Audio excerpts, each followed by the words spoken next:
제가 볼 때는 일단 중소형주의 경우에는 시총의 외형 가치라든가 명확한 뭐 로봇에 특화된 어떤 부품에 대한 어떤 밸류체인 편입이라든가 이런 것들은 조금 더 시차를 두고 와야 되지 않을까라고 보이기 때문에 아직은 중소형주 중심의 접근보다는 대형주 중심의 선별적인 접근이 조금 더 유리한 구간이 지금 되고 있지 않나.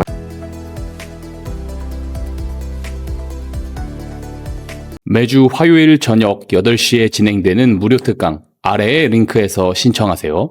현대차 급등 단기 반등일까요? 아니면 새로운 상승 사이클의 시작이라고 보시나요? 사실 현대차가 2월 말 기점까지는 굉장히 좀 주가의 흐름도 좀 좋았는데 3월 이란 리스크가 좀 터지고 나서 사실 성장주에 대한 밸류 부담들이 로봇주에 대한 수급 노이즈를 좀 작용했고 대체적으로 로봇주가 많이 빠진 종목은 한 80% 정도 좀 빠졌고요.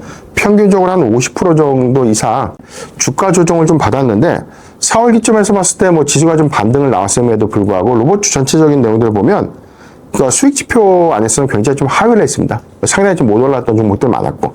5월 기점에서 보면은 뭐 현대차 중심 또는 뭐 계열사 종목들에 대한 주가 좀 강했고 연동해서 뭐 중소형주 종목들에 대한 주가까지 같이 동조돼서 좀 반영을 시켰는데 아무래도 이제 보스턴 다이내믹스에 대한 IPO 일정들이 좀 더 구체화되지 않을까라는 기대감들이 전반적인 지분 가치에 대한 상향과 함께 뭐 현대차 내지는 뭐 현대오토웨버라든가 현대모비스 같은 뭐 계열사들에 대한 52주 신고가를 좀 이루게 됐고 이런 관점에서 보면 반발성에 대한 요인들보다 이미 로보틱스 사업에 대한 가치를 좀 제시를 했고 현재 뭐 타임라인 관점에서는 뭐 하반기 로봇 기술에 대한 뭐 실증 같은 그다음에 로봇 훈련센터에 대한 완공이 이제 하반기에 좀 이루어지고 있죠. 구체화된 뭐 양산 일정 같은 것들 다 좋았는데 주가가 좀 뒤늦게 좀 반영했다고 보고 있고 이 여건들은 뭐 단발성 반등보다는 조금 더 연속성 있는 흐름들을 좀 가져갈 수 있지 않을까. 특히나 뭐 보스턴 다이내믹스의 IPO 일정들이 구체화가 좀 된다면 보유 지분 가치에 대한 기대감들이 조금 더 주가의 상승을 좀 이끌 수 있다라고 보고 있습니다.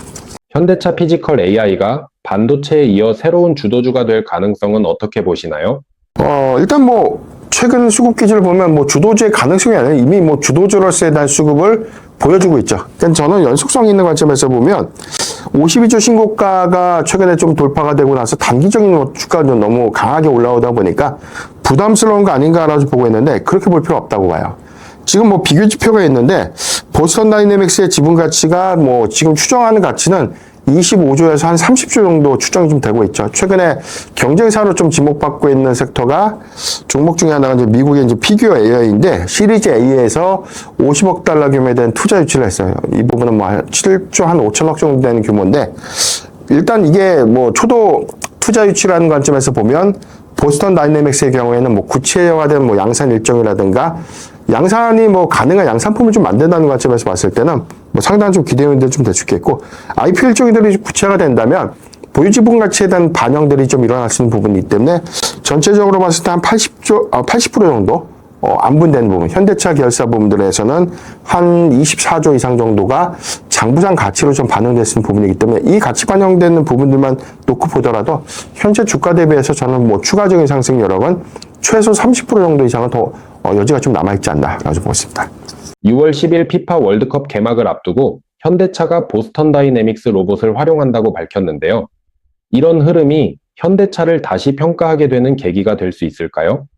저는 충분히 보스턴 다이내믹스 IPO 일정을 좀 앞두고 있다는 관점에서 보면 뭐 이 부분도 일단 전 세계에 좀 각인시킬 수 있는 기술 프리미엄을 좀 입증시킬 수 있는 그런 기회가 좀 될 수 있다고 좀 보고 있고 이 월드컵에서 이제 로봇 기술이 좀 공개가 된다. 이건 뭐 단순하게 브랜드의 가치만 좀 상향되는 것이 아니라 이 보스턴 다이내믹스의 아틀라스 로봇에 대한 어떤 가치 부분들, 전 세계에 좀 각인시킬 수 있는 부분들은 향후에 추가적인 어떤 이 밸류를 반영시킬 때도 뭐 상당한 좀 기대 포인트가 좀 될 수 있다고 좀 보고 있고 이미 CES 2016에서 보여진 뭐 기술 실증이라든가 성과 부분들에 대한 기대치가 좀 높기 때문에 이런 이벤트를 통해서 한 단계 더 도약할 수 있거나 또는 밸류에 대한 기대감들을 조금 더 심어줄 수 있지 않을까라고 보고 있습니다.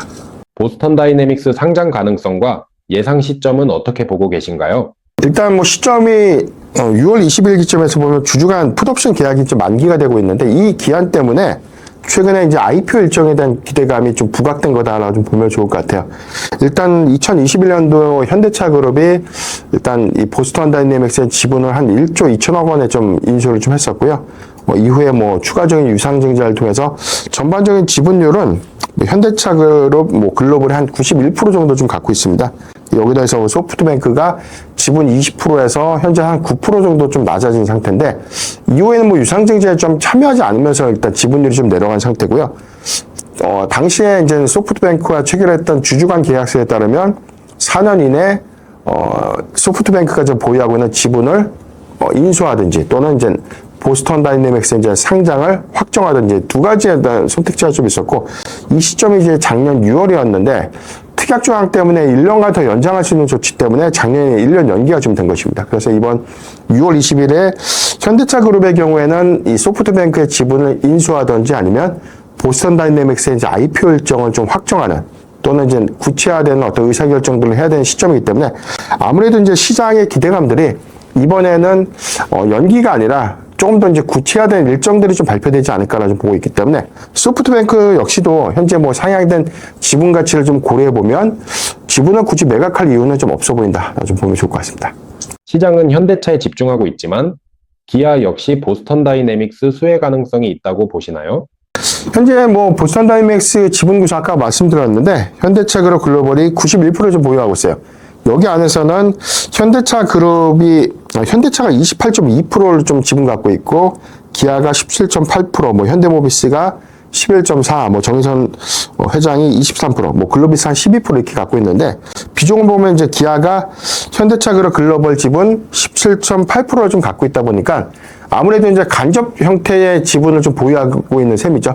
평가 가치에 대한 반영 부분들은 일단 현대차 그룹 글로벌에 대한 외형 가치가 보스턴 다이내믹스의 지분 가치 상향으로 해서 그 장부 가치가 더 커질 것 아닙니까? 그렇다면 기아도 17.8%에 대한 가치가 장부상의 좀 반영 효과를 좀 이룰 수 있는 부분이기 때문에 이 가치만 좀 반영되더라도 기아 역시도 주가에 대한 상승 효과는 저는 충분하다고 보고 있고, 상대적으로 좀 봤을 때 일단 계열사 안에서는 로보틱스에 대한 사업 가치가 아무래도 좀 덜 부각되다 보니까 소외가 좀 되지 않았나. 다만 보스턴 다이내믹스의 IPO 일정들이 구체화가 좀 된다면 지분 보유 가치 부분들이 좀 부각이 되면서 주가의 상승을 좀 이끌 수 있는 가능성 매우 높다라고 보고 있습니다.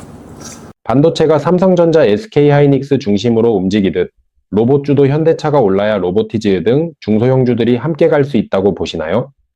저는 충분히 좀 연동 효과는 좀 있다고 봅니다. 다만 우리가 로봇주 최근에 중소형주도 현대차의 보스턴 다이내믹스 IPO 기대감도 좀 있었지만 LG그룹의 로보틱스 사업에 대한 전략 부분들 좀 제시가 좀 되면서 전체적으로는 현대차 밸류체인이냐 또는 삼성이냐 LG 쪽이냐 그런 밸류체인에 대한 어떤 기대감들이 일부 중소형 종목단에서도 수급을 좀 이끌었다라고 보고 있고, 동조 효과가 좀 크다라고 좀 보고 있는데, 제가 볼 때는 일단 중소형주의 경우에는 시총의 외형 가치라든가 명확한 로봇에 특화된 어떤 부품에 대한 어떤 밸류체인 편입이라든가 이런 것들은 조금 더 시차를 두고 가야 되지 않을까라고 보고 있기 때문에 아직은 중소형주 중심의 접근보다는 대형주 중심의 선별적인 접근이 조금 더 유리한 구간이 좀 되고 있지 않나 좀 보십니다. 확정된 미래 산업, 로봇, 지금 담아야 할 대장주는 어디라고 보시나요? 일단 최근에 기대감을 좀 감안해보면 현대차와 이제 현대차 그룹 계열사 종목들 좀 봐야 되는 게 맞는데, 현대오토웨버라든가 현대모비스의 경우에는 단기적인 주가 상승폭이 좀 크죠.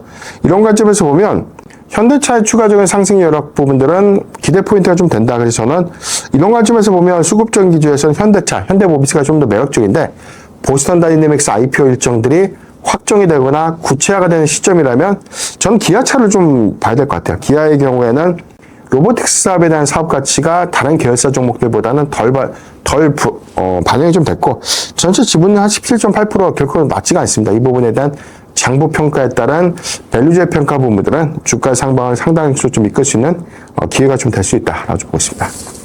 LG전자 실적을 넘어 로봇 피지컬 AI 기대감까지 반영되고 있다고 보시나요? 최근 LG전자가 1분기 호실적 발표 이후에 오히려 추세가 좀 바뀌었죠. 그동안 12만원, 14만원 구간이 굉장히 큰 저항선으로 좀 보여졌는데 돌파가 좀 쉽지 않았고, 소위 말하는 LG자 타이틀 붙으면 주가가 너무 안 간다. 그러니까 이런 볼매수가 좀 많이 나왔는데, 최근 수급 기준을 보면 컨퍼런스 콜에서 좀 제시했던 로보틱스 사업에 대한 가치 부분들이 최근에 주가의 상승을 재차 좀 견인하고 있고요. 현재 구간에서 보면 상방에 대한 매물 부담이 없기 때문에 연속성 있는 주가 흐름들이 좀 나오고 있지 않나라고 좀 보고 있는데, 사실 홈로봇 클로이드에 대해서는 최근에 엔비디아와 협업 가능성들이 좀 높아졌고, 아이작이라고 불리고 있는 뭐 이 플랫폼에 대한 적용도 구체화가 좀 됐죠. 지난 1분기 컨퍼런스 콜에서 언급했던 내용들 보면 클로이드의 경우에는 뭐 내년도 초도 양산에 대한 가능성이 좀 높아졌기 때문에 현재는 뭐 기술 실정에 대한 작업이 좀 구체화가 좀 되고 있지만, 내년도 초도 양산에 관련된 구체화된 뭐 일정들이 좀 더 명확해진다면 이에 따른 어떤 기대감들은 뭐 수급적 이점을 좀 더해서 충분히 좀 반영시키면서 올라갈 가능성 매우 높다라고 보고 있고, 부가적으로 보면 모빌리티라든가 전장량 부품에 대한 성과가 좀 잘 나오고 있는데 이 가치는 좀 많이 반영을 못했다고 봅니다. 이런 관점에서 봤을 때 추후에 뭐 AI 데이터 센터의 냉각 시스템에 관련된 매출 부분 내년도 한 1조 원대 매출까지 좀 제시가 좀 된 상태이기 때문에 LG전자에 대한 실적 가치, 여기다 해서 로보틱스라든가 모빌리티에 대한 사업 가치도 주목을 해야 되는 구간이 아닌가라고 보고 있습니다. 그렇다면 지금 LG전자 투자 전략은 어떻게 가져가면 좋을까요? 결론적으로는 이제 고점에 대한 부담이 있어도 저는 여전히 조금씩이라도 편입은 하는 게 맞다라고 보고 있습니다.